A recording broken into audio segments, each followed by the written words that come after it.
Hey everyone, have you ever felt like you're constantly trying to convince someone of your own worth? Well, today we're going to explore a completely different approach. We're looking at a set of really powerful communication techniques that are designed to build attraction just by shaping perception right from the get-go. We're diving into Alina Chamberlain's A Woman's Guide to Masculine Blueprint, and we're going to focus on what she calls the architecture of affirmation. So let's jump right in. So everything we're going to talk about today is really built on this single powerful idea. The source material basically argues that you're the one holding the pen. The narrative you project about yourself.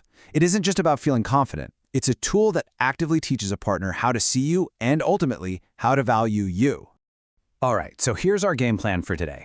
We're going to start with the core philosophy, the big idea. Then we'll break down 4 specific strategies: how to get out of a common attraction-killing trap, how to actually practice compelling self-admiration, a pretty intense technique for subconscious influence, and finally, the art of mastering what's called playful status. At its heart, this whole concept is about a massive shift in how you communicate. So instead of looking to him to tell you you're beautiful or smart or valuable, the goal is to become the source of your own affirmation. You project your value so clearly and so consistently that it just becomes the reality he steps into. Okay, first things first. Let's talk about a really common mistake that the author calls the reassurance trap. You know what this is. It's that habit of saying something self-deprecating, kind of hoping he'll rush in with a compliment to save the day.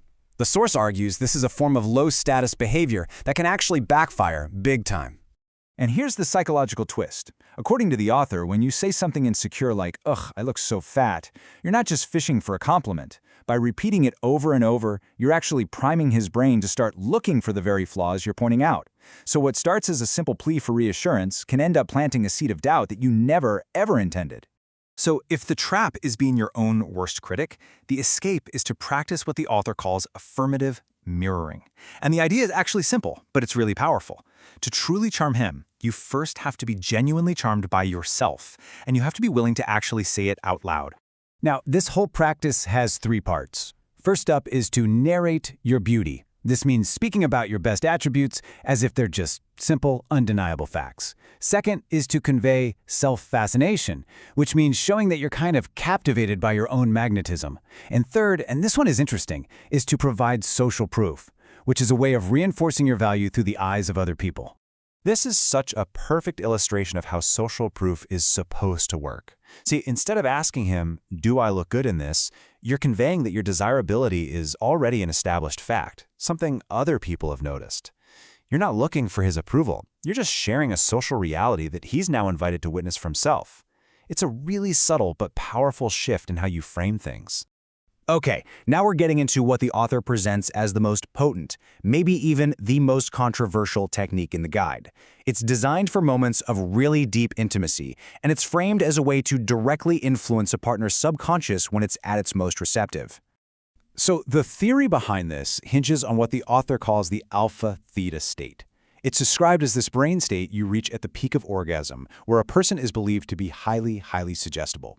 In this state, the author claims that the critical filter of the conscious mind just drops, making the subconscious way more open to direct suggestion. And here's the application. The author suggests whispering these exact words at that peak moment. And you gotta notice, they aren't framed as requests, right? They're commands. The goal is to anchor the absolute height of his physical pleasure directly to feelings of devotion, desire, and the exclusive possession of you. All right, our final technique is all about communication style. Specifically, how to handle that tricky moment when you mention getting attention from other men. The goal here is to convey your high value without sparking a big fight. And the key, according to the source, is to keep it playful. And this contrast right here is everything. The playful challenge on the left is framed as this fun, confident report that positions your partner as a winner, like he's the one who has the prize everyone else wants. The author actually calls this a testosterone boost. But on the right, the demanding trap comes across as arrogant, maybe a little confrontational, which is said to trigger his defensiveness instead of his desire to protect and value you. Big difference. So after all that, what's the big picture? What's the main idea? Well, all of these techniques, from avoiding the insecurity trap to navigating jealousy, they all point back to one central theme.